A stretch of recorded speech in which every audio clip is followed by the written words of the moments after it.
In today's video, I'm going to teach you how to save a PowerPoint file to OneDrive. This skill is really handy if you want to access your presentation from any device with an internet connection, or if you're collaborating with colleagues or classmates. So let's dive into the process. First up, you'll need to open your PowerPoint presentation. Ensure that you have your file ready, the one you want to upload to OneDrive. If you've already been working on a presentation, all you need to do is have it open on your screen. If not, open PowerPoint, locate your file, and get it ready for saving. Once your file is open, look toward the top left of your screen for the File tab.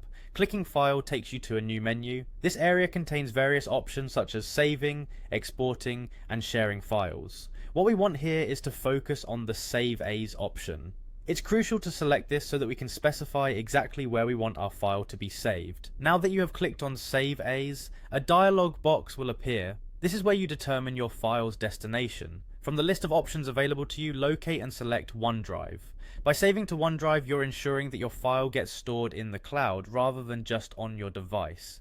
This enables you to access the presentation from anywhere and also keeps it safe in case anything happens to your local storage.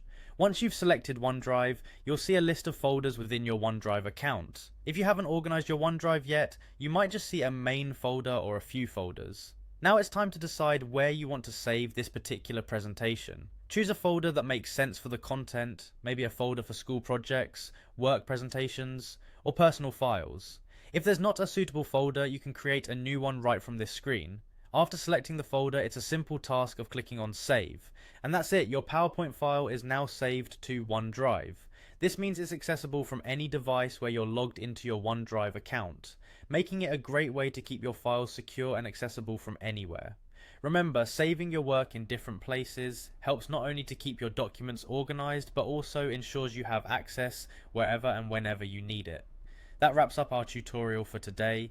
Thanks for watching, and don't forget to check out more tips and tricks to make your digital life a little bit easier.